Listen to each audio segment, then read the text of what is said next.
you live from deep in the mountains of the Missouri Ozarks on Monday, the 7th day of October, year of our Lord 2019, and welcome to the John Moore Show. We begin our shows with something that will probably be illegal in San Francisco, if it's not already, to say in the public schools. That would be the Pledge of Allegiance. I pledge allegiance to the flag of the United States of America and to the republic for which it stands, one nation, under God, indivisible, with liberty and justice for all. The purple tip of the day has to do with something that happened over the weekend. President Trump is activating the United States Marine Corps reserves to be activated for an unnamed internal emergency inside the United States. We don't, at least I don't know, and it's not public knowledge, what this internal emergency is. Point being, this could be the beginning of heading towards martial law. Under martial law, the sales of ammunition would be stopped, the sales of firearms would be stopped, sales of alcohol would be stopped, and there would be travel restrictions. Just keep all that in mind. We are tracking this story. I'm talking to confidential sources the next couple of 2-3 days to get whatever I can updates, and I will report those to you. This is Firearms Monday. We have every Monday, our guest is Mr. Sam Andrews, the proprietor of Freedom Center USA down there in beautiful Lebanon, Missouri. The Facebook page is Freedom Center USA. The telephone number down there in beautiful Lebanon, Missouri is 417-718-2597. Good morning, Sam. Good morning, John. How are you, sir? Really good, sir. I don't know if that news got past you or not about the Marine Corps reserves being activated, but it tells me that whatever is coming, the active duty Marines don't have enough manpower to deal with it. And we'll be tracking this story, and I know you've got your own sources, and any updates that you can get from private sources would be appreciated, sir. Well, I suspect the Marine activation is about taking care of things that the Marines do at home so that active duty Marines can head over to Iran and take care of business. Right. My sources are telling me that we're getting ready to deal with Iran and possibly Syria as well. And so we're probably looking to activate people to take care of things at home while we send these active duty Marines over to assign them to tasking related to Iran. Right. Well, Iran is a problem, and of course, it's a client state of Russia, and it's a very large, very heavily populated country compared to Iran or Afghanistan, and it's going to be quite a challenge to see how the president deals with that. Well, Sam, our regular listeners are looking forward to the firearms tip of the week, sir. Yes, a lot of people talk to me about match triggers for their firearms, and we install match triggers all the time in handguns and in rifles, and there's different brands that you can use. The bolt guns, we use the Jewels, if Jewel makes a trigger for that model weapon system. On the ARs, we do a couple of different things depending on whether you've got an AR-10 or an AR-15, how much hammer speed you might need. But the tip of the week concerns the guy that may not have the money to buy a custom match-grade trigger with a lighter, crisper trigger pull. And that is, you can often, in many firearms, you can change the spring very inexpensively, usually less than $10, and you can polish the sear surfaces and really take a factory trigger with a long, gritty, sort of agitating pull. You can really smooth it out and lighten up the trigger pull for very little money. Okay, now, a lot of guys are sitting out there thinking, boy, that sounds like a good deal to me. The next question is, how do I make this happen? Who do I talk to? Well, if you're not comfortable pulling the trigger pins, pushing out the trigger pins, and polishing the sear surfaces, usually there's two surfaces that have to be polished, and you want to make them like a mirror. If you know how to polish metal, you can use a little Dremel tool with a buffing wheel and a little Mother's aluminum polish or McGuire's wheel polish, and you can get the surfaces of those sears with 5 to 8 minutes of work. You can get them looking like a mirror. You could see the reflection of your fingerprint in them. You can get them just like a mirror. I've never done this myself, but I'm thinking I would use a cotton buffing pad on a Dremel tool and some buffing compound to do this. Would that be what I would do? Yes, and you can use a buffing wheel. Or you can use. I use a small Dremel tool. Right. They make a pad that's about a half-inch diameter cylinder that's really sturdy, and I run a little bit of Mother's aluminum polish into a buffing pad on my Dremel tool, and then I spin that up onto the surface of the sears and really smooth out all the rough edges, and boy, does it make a difference in how smooth the trigger pulls. Okay, Mother's aluminum polish, a cotton buffing pad on a Dremel tool, and patience. Yes, and whatever you do, don't grind the sear surfaces. Don't use sandpaper. Don't use a grinding wheel. If you change the angle of the sear surfaces, you can create a dangerous situation. Right. And you don't want that trigger to be unsafe. You just want it to be smooth. Absolutely. Well, that sounds like a good plan. Now, would you need some kind of additional, like a small, a very small, like a jeweler's vise to hold this while you're doing this work? Generally, I hold the trigger part in my left hand and the Dremel tool in my right. I don't use a vise, but if you feel like you're steadier with it, there's nothing wrong with doing that. And for example, an AR-15 trigger from the factory is between 7 and 8 pounds. And simply by changing the hammer spring, and I would recommend this on an AR-15, I would not recommend this on an AR-10. Stick with the stock hammer spring on the AR-10 until you can afford a match-grade trigger. You need the hammer speed on the AR-10. You can go with a lighter spring on the AR-15 and still get reliable ignition because you have a smaller firing pin and you have a thinner primer cup in the ammo, generally. So the 308 the 308 caliber needs that heavy hit on the primer then. It does. It needs the hammer speed to be reliable in cold weather. But what you can do is you can take a 7 to 8 pound trigger, just change the spring and polish the sear surfaces, and you can bring that trigger pull from 7 to 8 pounds all the way down to 5 to 5.5 pounds, and very smooth. Now, you're not going to change the length of pull, so your trigger is not going to be super crisp, but it will be smooth and it will be less effort and it will be easier to be accurate with the firearm. Well, that's good to know. And these are simple things. Now, guys might be scratching their heads. Where can I get these springs that he's talking about? How would a person do that? Generally, you can buy them at Brownells, or you can call someone like me if you need other parts.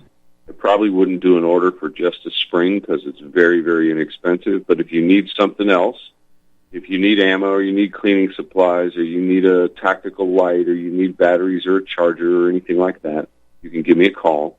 And while we're on the phone, remind me that you'd like a lighter spring for your AR-15 or a different setup for your Glock or whatever. And we'll talk about triggers, and I can throw one in the box because we have hundreds of them. All right. Well, yesterday, Sam, you and I were talking. We picked out the date for our next concealed carry class there at Freedom Center, and I now have two students I need to talk to. I know they want to take the class. I need to find out if their calendar is open for Saturday, November 2nd. A third guy, he's my webmaster, disabled veteran. He had let his concealed carry permit expire, and I always let previous students sit in on the class at no charge. And if he does come, we're going to have to deal with him having only one leg and the stairs, so I'm not sure how that will work out, but I'll be talking to him today also. But ladies and gentlemen, our next concealed carry class at Freedom Center USA in Lebanon, Missouri will be for Saturday, the 2nd day of November. The tuition is $120 per student, and if you want to sign up and be there, give Sam a call at 417-718-2597. I say again, 417-718-2597. I'm anxious to see the new concrete shooting benches you've got there, Sam. They were still being constructed a while back, and you got overhead cover in that location also? Yes, we do. We have a 40-foot by 24-foot cover. We're getting ready to expand to 80 feet by 24 feet. And eventually at the Freedom Center, we're going to be 30 benches wide all the way to 1,000. And the wonderful thing about our setup there is, unlike most ranges where your benches are on 6-foot centers, you're literally 6 feet from the guy shooting, banging away next to you. We're going to be on much larger centers. Right now we have 11-foot spacing between the benches, and probably by the end of this week we'll have 8 benches that are 11 feet apart. And the next thing on the list is to build the deck so that we have a smooth, straight, flat surface to walk on and to shoot prone from. And the deck will surround the benches, so it'll be a really, really nice way to clean up that area. Right now it's gravel, and we're soon to be a beautiful cedar deck all the way across the firing line. It sounds very nice. I'm looking, my private range here at my home, I'm looking to build a deck also suitable for prone shooting and the sitting position and kneeling position. And, of course, my bench is right next to that, and I got overhead cover also. But your facility is quickly becoming a world-class facility down there, isn't it? Yeah, we've got a bench design that, and I'm not exaggerating, every single shooter that has shot on the benches that I designed said, this is the best shooting bench I've ever sat at in my entire life. And we've heard that from every single person that's given us feedback. And the bench is designed based on 40 years of shooting experience and shooting left-handed and right-handed. And we have padded seats, swivel chairs that roll. They're like stools. We take the backs off of them. Gundaker Realty was kind enough to donate a bunch of chairs to us. And so we've got probably 60 of these chairs, and we'll have a padded rolling stool behind each bench. Each bench weighs 900 pounds. It's a massive cast piece of concrete with 3 legs, and the tops are 5.5 inches thick. I mean, they're just really, really solid platform. We coat them with truck bed liner so that you don't get any concrete grit on your cleaning rods or your firearms or your gear. So it's just a super nice setup when you get to sit down at a bench and shoot. Very nice, very nice. And, of course, something I'm really looking forward to is the tower that will be built at some point. It's the direction you're going is certainly admirable. And the reputation grows within the special operations community and the military and the police, of course, that this is the go-to place to get the best training and the best equipment, correct? We're building a facility that will be unrivaled. I think right now we probably have 70 to 80 membership slots still open. We've done no advertising other than chatting a little bit about the range on the radio show here. But when we get done with the tower, and I show guys shooting off rappel and shooting off zip lines from the tower, I think that our membership rolls will probably fill up within a week. Okay, and tell me about this membership now. What does it entail? There's a dollar amount, obviously, and a length of time that the membership's good for. How does that work? Well, our insurance deal, which is very, very good right now, hopefully it stays that way, allows us to buy a $2 million liability policy. And that allows us to function as a range. And they require us to have 1-year memberships. You can buy a 1-year pass for $300. If you sign up with a friend, or if you are a military or law enforcement, we give you a discount, but it's about $300 a year unless you qualify for a discount. And that allows you to use the range property Wednesday, Thursday, Friday, Saturday, and Sunday. We're closed Mondays and Tuesdays. All right. The next entry-level precision rifle course, when would that be scheduled for? You know, that's still up in the air. Right now, I'm looking at doing a class the Saturday before the concealed carry, the Saturday and Sunday before that. So it'll be possibly the 26th and the 27th of October.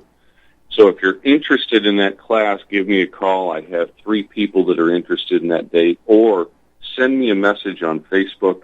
By the way, if you are on Facebook, check out the mule deer buck that Phil Thayer shot at 1,068 yards with a 30 Wolf we built for him. He sent us a picture yesterday, and boy, it's a beautiful deer. And he also sent a video. So you can look at the picture of the deer, and you can also see the video of a 1,000-yard one-shot kill on a monster muley deer. It's a great setup for him. Well, I'm personally interested in that class. It may take place on the 26th, 27th. I'm far from being a beginner, but I'm also cognizant enough that my skill sets could be enhanced and improved. And that's what I would be going for, would be to get enhancement and improvement of my basic skill sets. And that's something that, with this entry-level class, that everybody would get, wouldn't they? Absolutely. It doesn't matter if you're a hog in the Marine Corps or if you're a SOTIC sniper in the Army. If you come to the Freedom Center for training, we're going to find a way to make you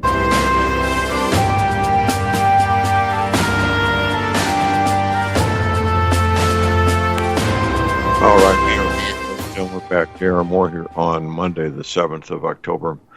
My website is thelibertyman.com. And we are going on a cruise. Royal Caribbean Cruise Lines, a little R&R for all of us out there. Romantic if you choose it to be. Valentine's Day will be right in the middle of the cruise. We're leaving Florida the 9th of February, returning the 16th. If you don't have internet access, you would like all the details mailed to you, call our cruise director, Betsy Murphy. She will mail you a beautiful full-color brochure. Betsy's telephone number is 636-530-9502. I say again, 636-530-9502.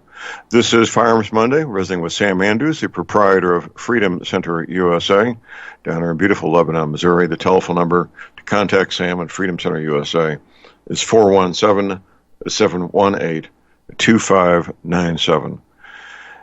Sam, during our brief conversation yesterday, you made a believer out of me why I, for my security team, should use a piston-driven AR platform 6.5 Grindel as opposed to the SOCOM M14, which I can't help but love that rifle. But you made a believer out of me, mainly because of the recovery time being so short and so swift with that 6.5 Grindel compared to the M14. And that's a big deal when you're in combat, isn't it?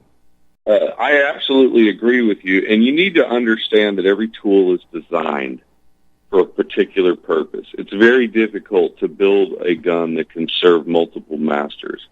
So the gun you want to use at ultra long range is not the gun you want to use to defend your home with in an urban 400 yards and in close quarters battle or mount situation. MOUT stands for Military Operations in Urban Terrain, and we tend to think of things inside 500 meters or CQB situations inside and around buildings. Those are all close-range encounters, generally with multiple targets. And so your 2,000-yard sniper weapon system is not going to be the gun you want in your hands for those close-quarters situations. And what sets the 6.5 apart from the 14 is very simply recoil recovery time. Both weapon systems have enough energy to be above the threshold needed to defend yourself against a human threat. Now the question becomes, how reliable is the gun?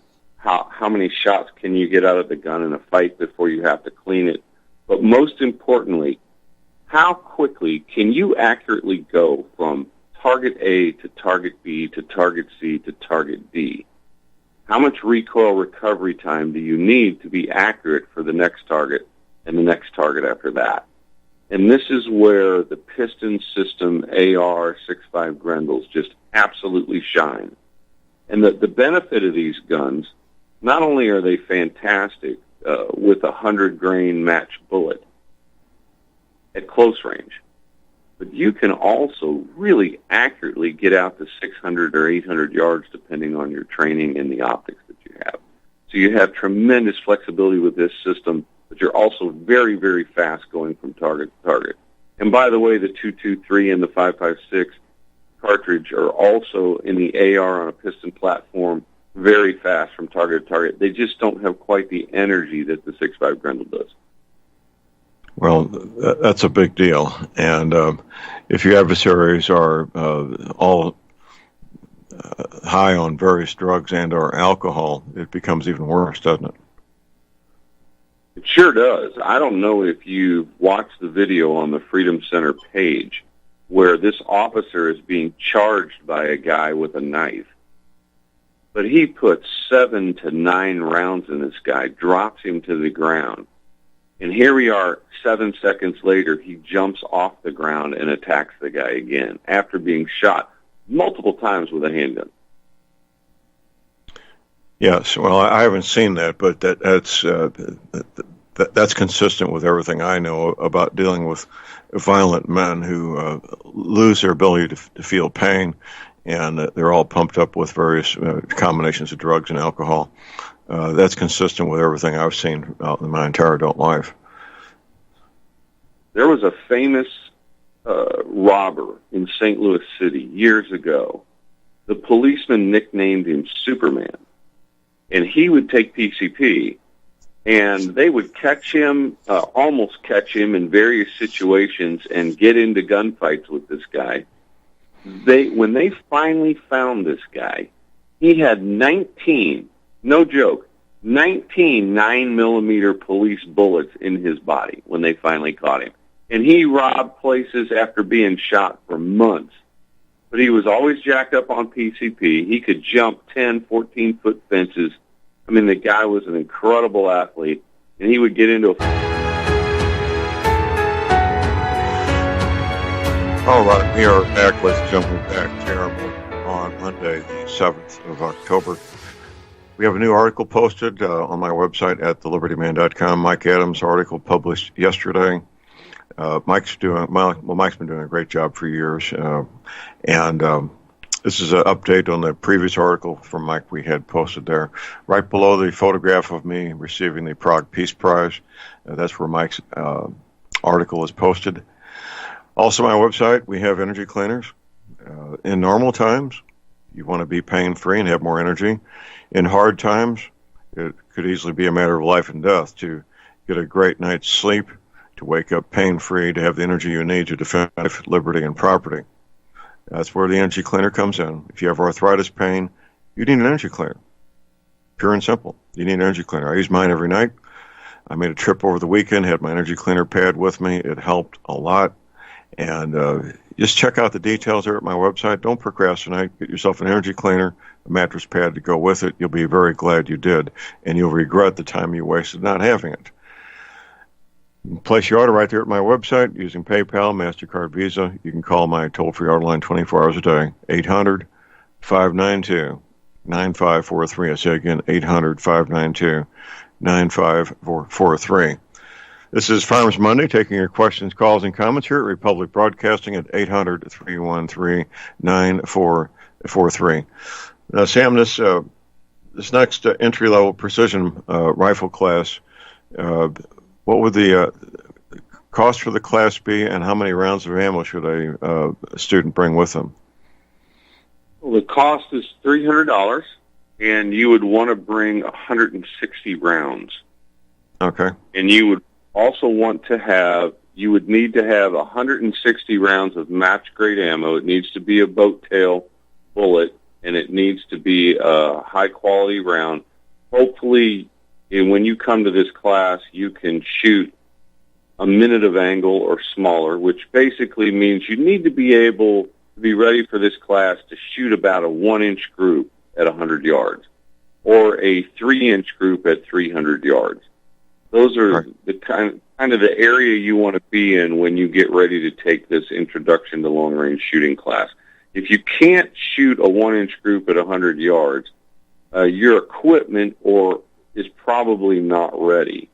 Now, if you have really good equipment, you have good scope, good ammo, good rifle, good accurate rifle, and you're still like at a minute and a quarter or a minute and a half, give us a call. Maybe it's just training. Maybe we need to just get you in the class and get your scope dialed in, get your parallax knob synchronized with the ocular focus, teach you some bag technique, how to be consistent with shoulder pressure, and maybe that's what you need. But we can certainly talk about that.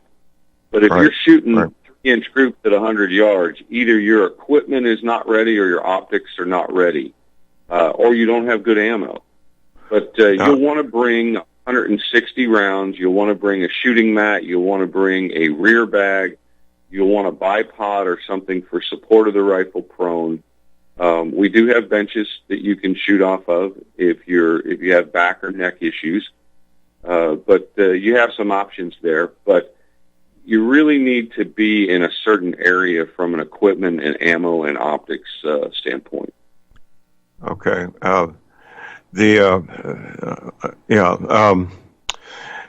Okay. Well, that's the majority of shooting will be done from the prone position unless a person has some issues with getting on the ground. Would that be accurate?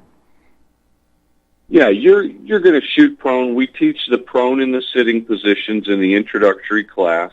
Normally, our students can, with a long bipod and the sitting position that we teach, they can hit a coyote-sized animal with 600 with their rifles by the middle to end of the second day sitting. And most of them reach 1,000 yards depending on their ammunition and the caliber they're shooting. A lot of them actually get to 1,000 yards on Sunday afternoon, and they're making hits. So it's a wonderful thing to get involved in. A bipod that has long enough legs to use in a sitting position, is that what you're saying? Yes.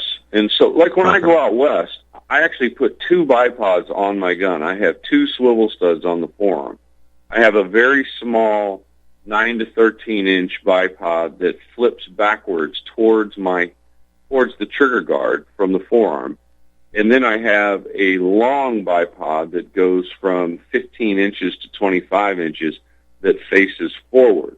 Because when you're in the mountains or you're in the plains in the eastern side of Wyoming or Colorado hunting antelope, or in the mountains hunting elk, the terrain is so rough and so varied that unless you're in a really beautiful overwatch position on a pinnacle or a finger that's sticking out where you can see everywhere, shooting off the edge of a cliff or the edge of a high point, you're going to need that sitting bipod to be able to see your target from a supported position. And sometimes you're sitting and sometimes you're prone with that sitting bipod. It just depends on what type of shot you have to improvise. So the long bipod, once again, be 15 to 20 inches extended? Yeah, it'll expand from 15 to 25 inches. 25, and, 15 to 25, okay. Yeah, and you'll use it in the 20 to 25-inch range sitting, and you'll use it at the 15-inch mark if you're shooting prone with it. Okay, well, that's good information. Of course, in high-powered rifle competition, you're prohibited from using a bipod of any kind, and this is good information. What do you think about monopods and tripods when it comes to this type of shooting? Well, there are guys that long-range shoot all the time effectively with tripods. I don't like them because I don't need them, and it's just more weight. Now, the monopod that people put on the back of the stock on their rifles, those things are terrible. Do not use a monopod under any circumstances. And the reason why is when you get into long-range shooting and you get a load developed for your precision long-range gun, You need to develop a way of holding the rifle and supporting the rifle. We call all of those things bag technique. Right. But you need to develop a technique that allows your barrel to repeat its harmonic cycle when you fire. So when you shoot a long-range gun, your barrel's free-floated from the action, and it gets into what an engineer calls a third-mode vibration cycle. That means that the barrel has 3 distinct radiuses in it as it's resonating. You know, a car antenna, if you pull it to one side and let go, it'll swing back and forth. You can see one curve in the antenna. But when a barrel vibrates, there's 3 curves in it. And so what that does for you is that causes vertical dispersion unless you tune the ammo to release the bullet at the top or at the bottom of the vibration cycle. And so everything you do to hold the gun is to get these harmonics to repeat, so you control your vertical dispersion. You reduce that dispersion as much as possible. When our best shooters get their loads tuned to their barrels exactly right, they're shooting a flat line about 1.5 inches to 3 inches wide at 1,000 yards. Amazing. That's just beyond amazing. That's just incredible. Well, I've been using a rear bag. Yeah. Go ahead. Yeah. And here's what the monopod does. The monopod makes it almost impossible to get consistent barrel harmonics. You're much better with a sandbag if you're shooting from a bench, or what we like to use at long range. We take plastic beads, and we stuff them into a long sock, and we twist them in the middle. So it's like 2 link sausages that are about 9 inches long and about 2.5 inches in diameter. Right. And we fill it with plastic beads so they don't absorb water, and we carry that to support the rear of the rifle. Yeah, well, I've been using those bean bags like that for years, and it's simple, it's effective, since they're plastic beads. I call them beans, but they're plastic beads. You don't want to use real beans; they would absorb water. It'd be a mess. But they're simple, they're effective, they're lightweight. I just keep mine attached to the sling, so I don't have to be wondering where the hell it went, and it's right there when I need it. Yeah, that's a great idea. You know, being able to produce a shot quickly is really important. And, you know, my shoulder's healing up from the surgery, so in probably the next 2 weeks, I'm going to get out a long-range semi-auto rifle, and I'm going to do a video to put up on Facebook, and I'm going to show people how to kill 5 targets at 5 different ranges in less than 4 seconds. I want people to see what you're capable of with the right training, the right equipment, and a little bit of practice. Well, that reminds me when once a 4-minute mile mark was broke, for example, and people got it in their minds. Oh, if one guy can do it, I can do it. Then a lot of guys started breaking the 4-minute mile. So this is the same genre there, where you're giving an example of doing something that men and women may think couldn't be done. But once people realize it can be done, then they go ahead and work towards that goal, don't they? Yeah, I think it's really important to absolutely demonstrate what's possible. You know, when you watch a guy shoot a pistol at your range, for me, it's like watching someone generally in slow motion. And then you go to YouTube and you watch a video of Jerry Micklick shooting a revolver and firing 12 shots in under 3 seconds with a reload of his 6-shot cylinder included in that 3-second time. I think it was 2.99 seconds. It really opened your eyes. Oh my gosh, look at what's capable with a revolver that's been properly tuned with a shooter that has practiced for years and years. Well, what human beings can do when they become totally focused on a goal is amazing. I don't want to dwell on this too much longer, but there was a high school football player, and you can see the YouTube videos, who had one leg. And he went on to get a college scholarship in basketball, and become a coach. But this guy was the real deal. He was on the football field playing full contact varsity football and only had one leg. And I've seen another video of a man shooting a revolver using only his feet and toes. So Human beings can accomplish marvelous things if they put their mind to it, can't they, sir? Absolutely, and it helps to have good equipment and good training and all of that, but never underestimate what a human being that's motivated is capable of. I look at these magazine bans that these politicians talk about, and I just laugh because I think, boy, you haven't seen Jerry Micklick shoot a revolver, have you? Or you wouldn't be worried about this stupid stuff. Well, they don't know what they're talking about. They're ignorant. They're playing to the people that put money into their campaigns is what they're doing, looking for votes, and they're basically idiots when it comes to anything involving firearms. Human beings will overcome. You put an obstacle in front of a human, they'll overcome. And if you want to learn how to long-range shoot, we're going to make it easy for you at the Freedom Center. We're going to give you the skills in 2 days that allow you to make effective shots, first-round hits at 600 yards all the way out to 1,000, depending on how quickly you pick up the information. Well, I'll be upgrading my bipod. It never occurred, I never even thought about using a bipod for this position. My whole experience always was going back to the military, where I never saw a bipod in the Army, quite frankly. But and then competition, where you're prohibited from even having a bipod in your possession. But I could see where a bipod in a sitting position would be just a marvelous thing to have. Well, our special operations forces are often dug into a hide, and they're there for days. And in the terrain that you're in, often you can't be in a position to shoot all of the targets that are potentially within your field of fire that you've created a range card for. And so the sitting bipod, when you're spending a lot of time in a hide, covered up, hidden, and being in a sitting position with a sitting bipod not only grants you field of view, but it saves your back and your neck when you're working for days in a sniping situation. That reminds me of a friend of mine. I need to protect her and her husband's privacy, but she was an elected official, and an elected official in another county in the same position that she held was shot to death in that elected official's home. This woman and her husband prepared range cards that they had at every window of their home, with the distance to the barn, the distance to the pond, the distance to the big oak tree on the south side, and and they took me around to each window, showing me the range cards they had prepared for each window, so that they could defend their homes and defend their lives.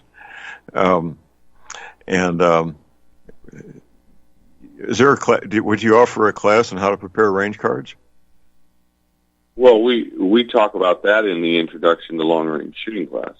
We talk about wind reading. We talk about shooting positions. We talk about how to use the parallax knob on your scope, how to synchronize the ocular lens to the parallax knob so your scope functions properly at any distance.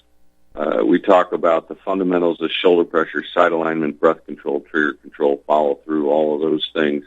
We talk about how to map a trajectory with your reticle. And if you take a long-range class, you're going to want a scope, preferably a second focal plane scope with an MOAR reticle on your gun before you take the class. Because if you come to the class with that type of equipment, we can teach you our whole system. We can introduce you to everything that's possible in the long-range shooting realm. And I know the first plane focular scopes are all popular now because the Marine Corps chose them so they didn't make ranging errors. But the experienced snipers in special operations, experienced snipers in our direct action intelligence areas, they prefer second focal plane minute of angle reticles over first focal plane mil-dot reticles. Well, I need to review my scope. I'm pretty sure it's second focal plane, ready to go. But I'll review that and make sure it's squared away and ready for the class. When would you get confirmation on the dates? Hopefully have it up on the website by Thursday of this week. Okay. All right. Well, I'll be we're checking my equipment and making sure my calendar stays clear. And most of the men and women listening to this show could use the same class for themselves. They may have been shooting for more than half a century, like myself, but there's things to be learned. And it's like you and I were talking yesterday. I said, Sam, I'm going to keep an open mind on this. I love.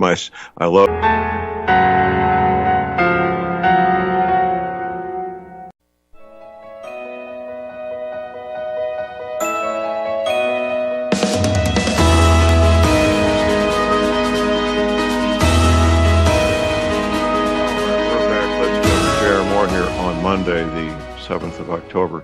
Sam, we got a caller on hold here. We got Kyle in Montana. Good morning, Kyle. Good morning, gentlemen. Good morning, gentlemen. Go ahead. I was listening to you there for a little while, and I said, I know those guys that are trying to get the magazine banned and all of this stuff. They don't know squat about guns of any kind, of any way, shape, or form, but the whole idea of this is not to take away magazines. It's to take away the guy's revolver and everything else. That's why we cannot give them the magazines or anything else, in my opinion. Because if we let that camel's nose under the tent, then we're in deep trouble. And I had one question for you, Sam. How do you know if a scope has got first or second plane focal ability? Okay, there's a simple test that you can do. Get your rifle supported and get it focused on a target of a particular size. Count the number of lines on your reticle, the number of hash marks tall the target is. Let's say it's 4 hash marks tall. So if you're on max power, let's say you're on 22 power, and your target is 4 hash marks tall, and you change to 11 power, you cut the power in half. A first focal plane, that target will still be those exact same 4 hash marks tall. But on a second focal plane scope, when you cut the power in half, you double the spacing between the lines, so that target is now only 2 hash marks tall if you measure it with the scale on your reticle. Okay. Interesting. All right. So if you have no or angle, changing the power ring will tell you if you have first or second focal plane, because on first focal plane, the spacing will stay the same, and on second focal plane, the spacing is the inverse relationship of the power setting on the power ring. Okay, so it just doesn't double, it actually goes in half. Yes, so your target measures half the size on a second focal plane when you cut it in half. Now, that's an interesting thing because it allows you tremendous flexibility with the second focal plane scope. So for example, you live in Montana. You probably don't live above 5,000 feet above sea level, do you? Where's your home? No, it's like 3,700. Yeah, very typical. My wife grew up in Sheridan, Wyoming, and they're right around 3,000 to 4,000 feet of altitude there. But I bet you money that when you go hunting, you probably go a lot higher than 3,000 or 4,000 feet, do you not? I do, yeah. Yeah, so what's terribly interesting about the second focal plane scope, let's say that you set your scope up so that you know the hash marks like a bow sight. So you zero your gun at 300 and you know your 3 MOA marks down for...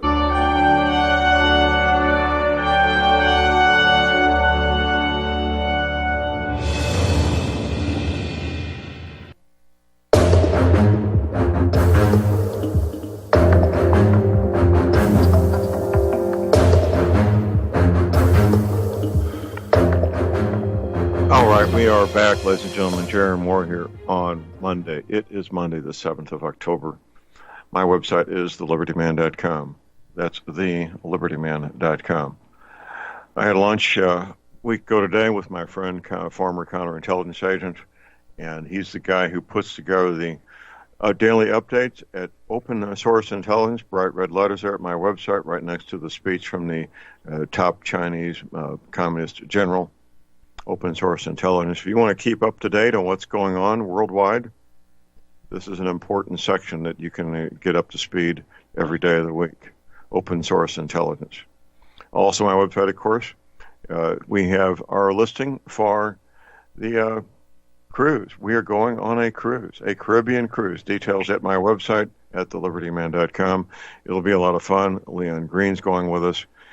Sam, when will we get word from your wife's employment that you're going with us or not going?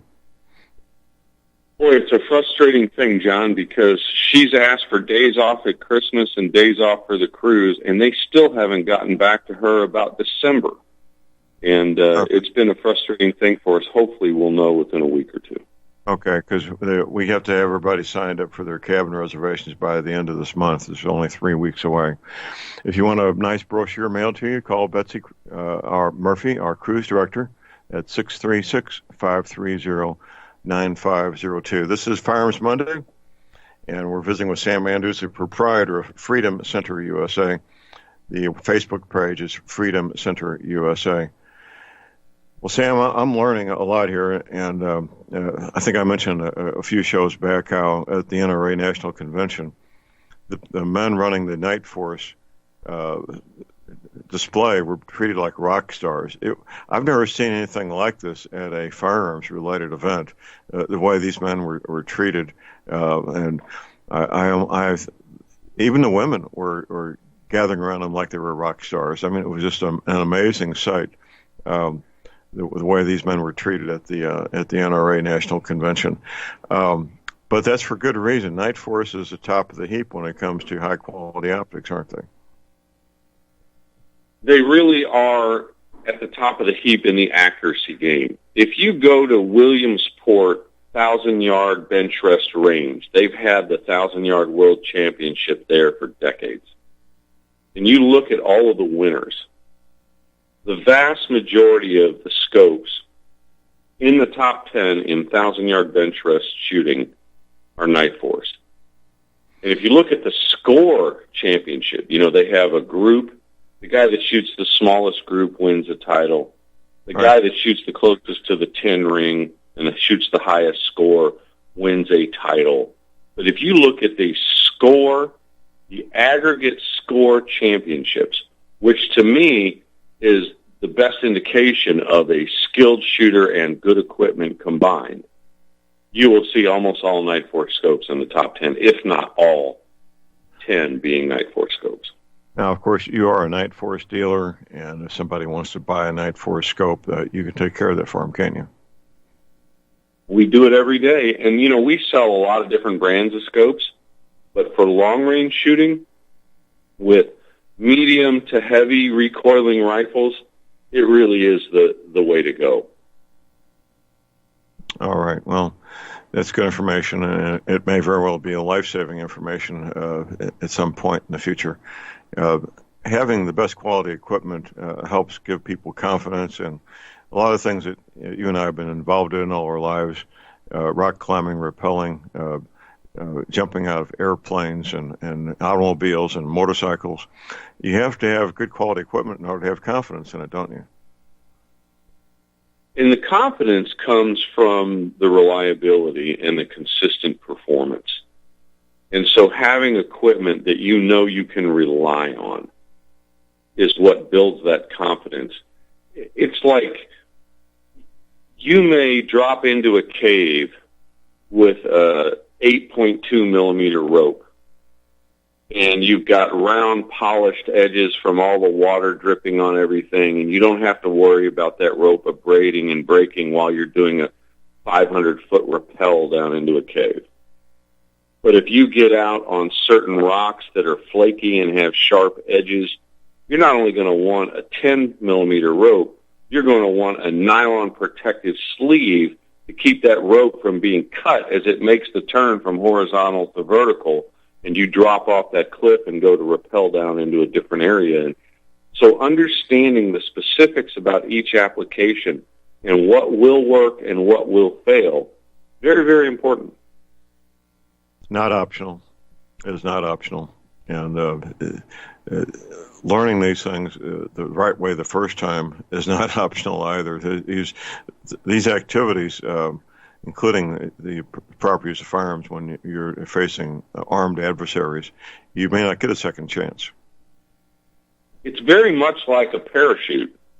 If you need a parachute and don't have... To listen to our broadcast,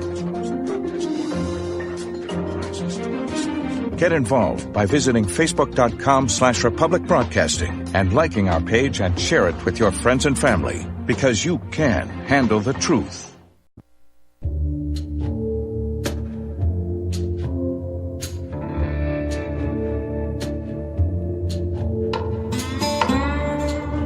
All right, we're back, ladies and gentlemen. J.R. Moore here on Monday, the second day of the week.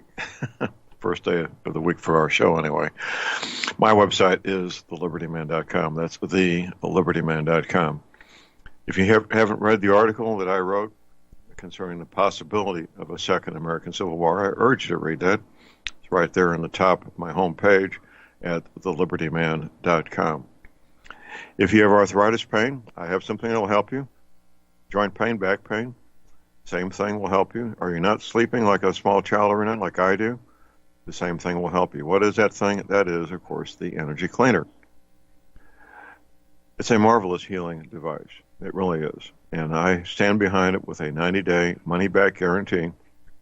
If you have pain from any source, the energy cleaner will help. Check out the details at my website at thelibertyman.com. Everything's in stock, ready for immediate shipment. When you place your order, I'm the guy that boxes up the energy cleaner and the mattress pad that goes with it. I take it to the Little Country Post Office at Cherryville, Missouri, where you can get all the coffee you want to drink all day long for 75 cents. And that's all they got. Well, there's regular and decaf. That's it. And then, of course, the Friday night catfish buffet, all you can eat for $8. So get your order in there for the energy cleaner so I can get it packed up and shipped to you, priority mail, signature confirmation. Toll-free order line 24 hours a day. Here it is, 800-592-9543. I say again, 800-592-9543. This is Firearms Monday. We're visiting with Sam Andrews, the proprietor of Freedom Center USA. The telephone number down there in beautiful Lebanon, Missouri is 417-718-2597. If you got a question for Sam, give us a call at 800-313-9443. Sam, the majority of my neighbors, they have a rather eclectic number of different kinds of firearms they use, primarily for deer hunting, 30-30 lever actions, 303 Enfields, the odd Mosin Nagant here and there, maybe a Remington or Winchester centerfire rifle. I know, let's see, 30, what was it, there's a 25 caliber version of the 30-06. That's a popular caliber around here I've found. 25-06, yeah. 25-06, that's right, 25-06. When my mechanic who works in my car told me about 25-06, I asked him how much ammo he had, and why. He says he got one full box and part of another. And my concern would be barrel burnout, but if you only shoot 3 rounds a year, which he does, you're not going to deal with barrel burnout, are you? Not at all. You know, and I think it may be worthwhile in this longer segment to talk a little bit about hierarchy of needs. I was looking at Maslow's hierarchy of needs the other day, and I thought, you know, John Moore and I should probably create a hierarchy of needs for survival. Because when you get into a survival situation and let's say the power goes out or we enter a civil unrest situation, you're going to come down Maslow's hierarchy right down to the base level of the physical needs. And, of course, he talks about air and water and shelter and things like that. But I think it's important to prioritize those things. When you get down to basic physical needs, what do you need first? And this is, I'm not talking about shelter. You're going to need cover. And I think of it like this. So my approach is, what will kill you the fastest? And so traditionally in Maslow's hierarchy of needs, not having air to breathe will kill you in 3 or 4 minutes.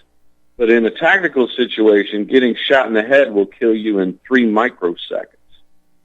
And so you're going to need to understand priority-wise what you and your family need to survive. And I think it's worth taking a little time and building that sequence and maybe talking about what order you need to prioritize those things in. Absolutely. Let's do that. Well, for me, I would choose first. If you talk about what will kill you the fastest, it's obviously the gunshot from an enemy or an IED from an enemy. We don't have to worry as much about IEDs in this country right now. Certainly there's plenty of guns and ammo on the streets of Chicago. I would say top of my list would be being shot. So you need to be in a position of cover in almost every circumstance that I can think of, because a gunshot from an enemy will kill you the quickest. Now, what would you think would be number 2? Well, having a weapon to defend yourself.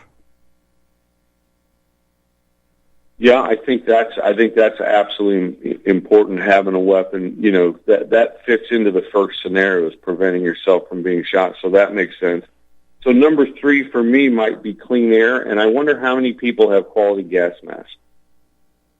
Almost none. And that's a problem. Yeah. When the U.S. Army went to that M17 gas mask, I don't know what the reasoning or logic was behind that, but that thing was an absolute disaster. You can't change the filter without taking the mask off. Yeah, we recommend the Spirion gas masks because they come with CBRN-rated filters, and they'll work in just about every environment. And they're narrow enough that you can, if your sights are configured properly on your gun, you can still see through your sights with a Spirion mask. And it also has 3 positions to put the filter in. So if you're right-handed, you can put the filter on the left side of your mask, and that allows you to shoulder your weapon system and get your sights aligned much more conveniently. So I'd say the tactical situation where you could get shot or need to return fire, you need those capabilities. That's got to be at the top of your list. Probably second is clean air to breathe. Probably third is having shelter, because you can die from hypothermia in a matter of minutes. I would have to go with probably after hypothermia. So we've got the weapons, the tactical situation, we've got the clean air, we've got the shelter issue. Hypothermia issue would be probably third on the list. And then depending on the environment you're in, you've probably either got water, the dehydration issue, or you've got sleep. You can die from lack of sleep in less time than you can die from dehydration. A lot of people don't know that. Well, clean water, of course, is near the top, and that's not optional. Even my neighbors, majority of my neighbors have a well that requires electricity to get the water out. So without, and the way these modern wells are built, you don't have the option of using an old-fashioned well bucket to get the water out either. And they're going to be in deep trouble really quick as far as having access to clean water, won't they? Yeah, having a solar-powered well pump would really help on the water side, or having a hand crank that you can attach to your pump motor, or even bicycle gears and pedals. There's a lot of different ways. Having a wind turbine power your well pump. Guys have been doing that for decades. There's a lot of options there, but people need to think through this sequence of things that we're talking about. Being able to defend yourself, having clean air to breathe, having clean water to drink, being able to get enough sleep. And see, this is the thing. The sleep thing really rears its ugly head with the lone prepper who's going to go underground in his secret hiding place, Right. That guy is so easy to deal with. You literally find the vent to his home, underground. You pour 5 gallons of gas down it and you light it off, and he's basically dug his own grave. The real strategy that's going to work in civil unrest is to have a community of men, hopefully 30 or more, where you can take shifts. It's very difficult to guard anything by yourself 24/7 because you do have to sleep. Well, absolutely. That's what we're working on doing down here in Osage Township, is to have men and women who are trained and will work together during a crisis. It's not easy. It's like herding cats, dealing with civilians who don't understand the gravity situation, and war for them is 90 minutes in an air-conditioned dark room with popcorn. Well, I assure you, ladies and gentlemen, that war is far different than what you experienced in 90 minutes in a dark air-conditioned room with popcorn. And sleep deprivation is a sight to behold.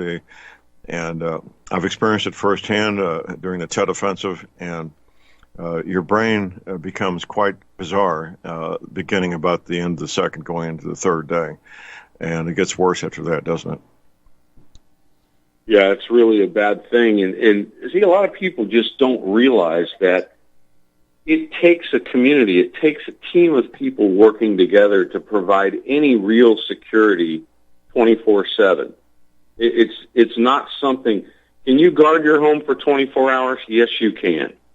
Guess what? After that, you're in a lot of trouble because you're exhausted.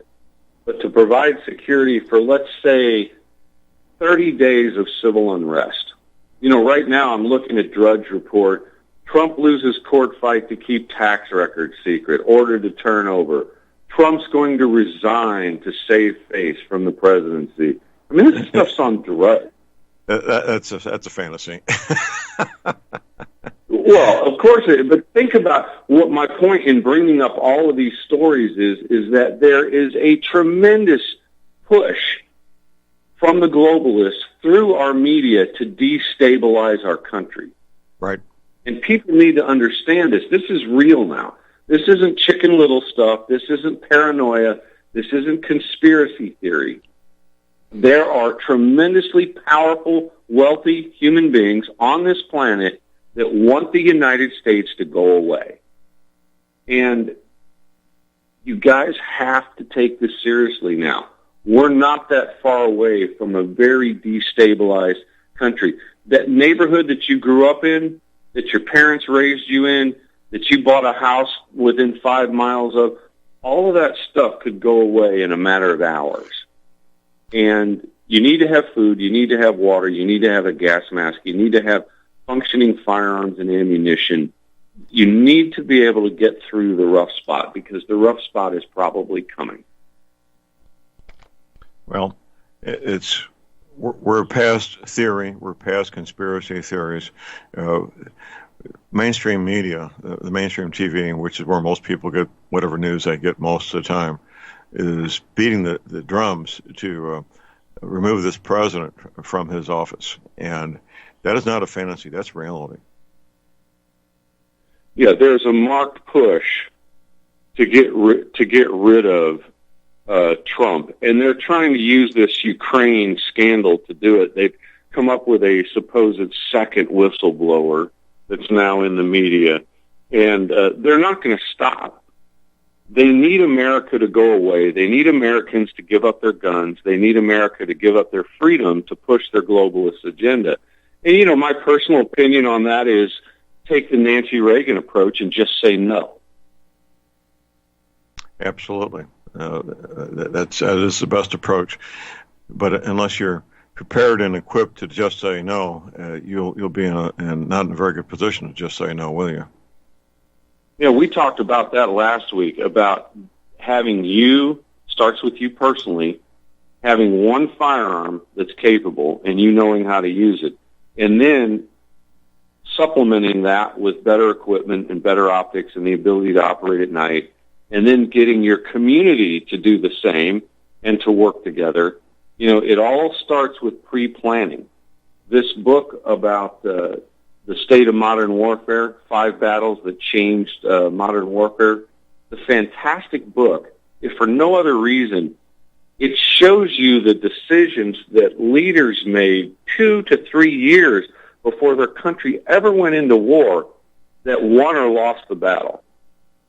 These decisive decisions, these decisions that you make ahead of time will determine whether you survive or not, whether your family survives or not, whether your country and your way of life survives or not. And or not is a possibility. And so we need to, as small communities, and then together as states and a country, we need to be able to defend the American way of life. We need to be able to defend ourselves against this onslaught of evil. And that's what it is. It really is evil. These people want to kill babies after they've been born. These people want depopulation. To these wealthy elites, the average American is nothing but an animal. In their eyes, you're nothing but cattle. And they would just as soon exterminate you and get you off their planet. Well, you've described their attitude and belief really good. I've been around some of these people that believe that, and the conversation I was having with this gentleman turned to the value of American service people, their lives, the value of their lives, and I was shocked. And to preserve our relationship, I did my best to conceal my shock at his statement that there was basically no value in the equivalent of a cow or a horse or a pig for the lives of American service people, men and women both. I was shocked, but that is, these people really do believe that, don't they? The level of arrogance and narcissism and what they believe, how they're superior to you and I, it's remarkable, and it's dangerous. And people need to understand that normal thinking people like you and I typically can't even comprehend this level of arrogance, this level of narcissism, this level of evil. We can't even get our arms around it, but it's real, it's there. And I just want to say to all the patriots out there that say, hey, they're coming to take our guns. Well, not exactly.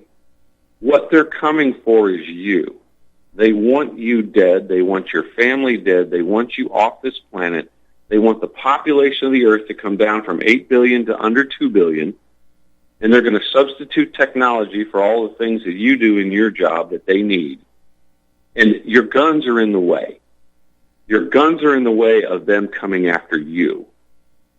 And that's the thing you really need to understand. They don't want your guns. They want you and your family off their planet. And the guns are in the way. They got to get the guns before they can get you. And that is the reality of it. It's a harsh, ugly reality. It's an arrogance. It's a narcissism. It's an evil thing. And we just need to call it what it is and defeat it. Absolutely. Absolutely. And ownership and training and knowledge and precision marksmanship is part of this. A nationwide program. Not everybody can go to Freedom Center USA. A good program nationwide is the put on. Well, we'll get to that after the break. Hold on.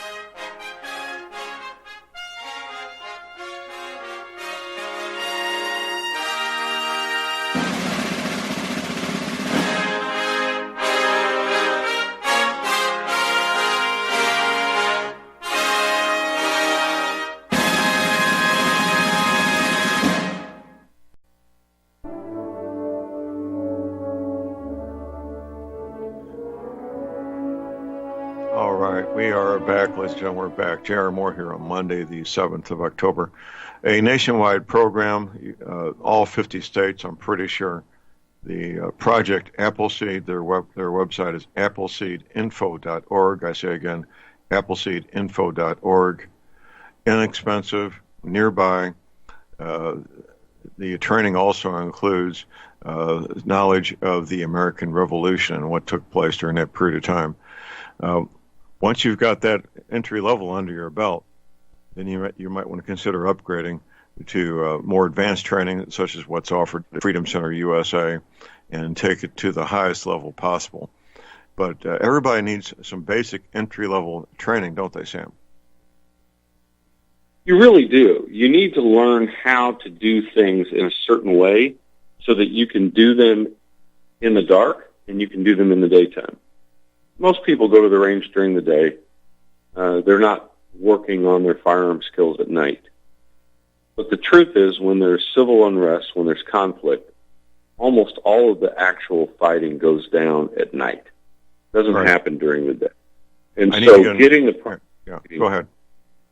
Yeah, getting the proper training and learning how to operate and function with a weapon safely and accurately at night in the dark. It takes certain techniques. You learn to do things by feel. You learn, how to set up your equipment so that you can change magazines, keep your gun running in the dark is basically what you're trying to do. Yeah, in my efforts to discourage novices from buying semi-automatic pistols, I disassemble a semi-automatic pistol in front of them behind my back, so I obviously can't see what I'm doing. And I tell my students, if you can do this with your semi-automatic pistol, then you're ready to defend your life with it. If you can't, then you're not. And this knowledge is simple and easy, but it takes time and effort, doesn't it? It does. If you're not willing to invest the time, don't buy a semi-auto pistol. But if you're willing to invest the time, you're willing to get a little bit of training, you're willing to do a little bit of practice, then the best thing that you can do is buy a good quality, tactical quality semi-auto pistol, because they're extremely effective when there's multiple targets at close range, if you know how to use them, if you know how to do things like a press check, if you know how to remove the firing pin and clean that area so you don't get light primer strikes and have the gun fail. I mean, it's important to know why a particular design fails. Does the gun fail first because it's dirty? Does it fail first because something breaks on it? Understanding the specifics about each firearm you own is a very valuable thing. And then, of course, having the practice time so that you can do everything that you need to do in the dark that you can do in the daytime. Absolutely. So you've got your information here, ladies and gentlemen. Now it's time. It's up to you. We brought you the water. We can't make you drink, but we'd like you to drink. And time's a wasting. I get the impression that things are speeding up here on the political scene. How about you, Sam? I really do. I think there's going to be civil unrest. I think they're going to try and unseat Trump before the election so he can't run again. And I have a feeling if Trump does run again and wins, they're going to go after him. Well, let freedom ring. We'll see you next week, John. Thanks again. Okay, thank you, sir. Appreciate it. That's it for the day. Get your medical supplies, your energy, cleaning, essential oils now while you can, your firearms and ammunition. Never, ever give up your guns. Please do a fun, safe, productive day. And God bless America.